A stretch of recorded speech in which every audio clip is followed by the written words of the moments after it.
જય સ્વામિનારાયણ।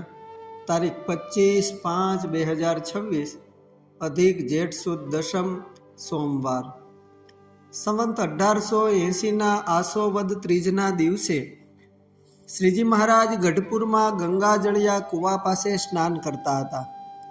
ત્યારે બે ઓરડીની વચ્ચે પાર્ષદ રતનજીએ સાદડી પાથરી હતી। તેના ઉપર ધાબળી પાથરીને તે ઉપર મૂર્તિઓ પધરાવીને મહારાજ માટે પૂજા ગોઠવી હતી। તે સમયે ત્યાં નિત્યાનંદ સ્વામી, શુકાનંદ સ્વામી ને આત્માનંદ સ્વામી બેઠા હતા। મહારાજ સ્નાન કરીને ત્યાં પધાર્યા અને પૂજા કરીને મૂર્તિને દંડવટ કર્યા। ત્યારે શુકમુનિએ નિત્યાનંદ સ્વામીને કહ્યું કે સ્વામી, મહારાજ નિત્ય દંડવટ કરતા હતા અને આજ એક દંડવટ અધિક કેમ કર્યો હશે? શુકાનંદ સ્વામીની વાત સાંભળીને મહારાજે પૂછ્યું કે તે શું કહે છે?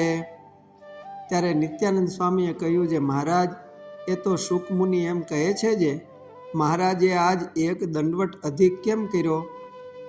ત્યારે મહારાજે કહ્યું, જે લ્યો એની વાત કરું। આજે અમે અલૈયા ખાચરને જોવા ગયા હતા।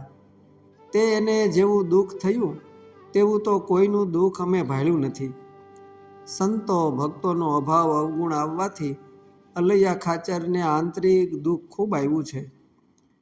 ત્યારે તે અનુસંધાને શ્રીહરિ કહે છે કે નિત્ય પ્રત્યે તો અમે શ્રી કૃષ્ણ ભગવાનને નમસ્કાર કરીને એમ કહેતા જે મહારાજ, આ દેહાદિકને વિશે અહમ મમત્વ હોય તેને તમે ટાળજો। અને આજ તો અમને એવો વિચાર થયો જે ભગવાનના ભક્તનો મને વચને અને દેહે કરીને જે કાંઈક જાણે અજાણે દ્રોહ થઈ આવે ને તેણે કરીને જેવું આ જીવને દુઃખ થાય છે તેવું બીજે કોઈ પાપે કરીને થતું નથી। માટે જાણે અજાણે મને વચને દેહ કરીને જે કાંઈ ભગવાનના ભક્તનો દ્રોહ બની આવ્યો હોય તેના દોષ નિવારણ કર્યા સારું અમે એક દંડવટ પ્રણામ અધિક કર્યો। એ આજ્ઞાને વાર્તા દાડી સાંભળતી રહે તે સારું આજથી સર્વે સંત તથા હરિભક્ત એવો નિયમ રાખજો જે ભગવાનની પૂજા કરીને પોતાના નિત્ય નિયમના જે દંડવટ પ્રણામ હોય તે કરવા ને તે પછી બધા દિવસમાં જે કાંઈ જાણે અજાણે મને વચને દેહ કરીને ભગવાનના ભક્તનો દ્રોહ થયો હોય તેનું નિવારણ કરાવવા સારું એક દંડવટ પ્રણામ નિત્ય અધિક કરવો, એમ અમારી આજ્ઞા છે, તેને સર્વે પાળજો।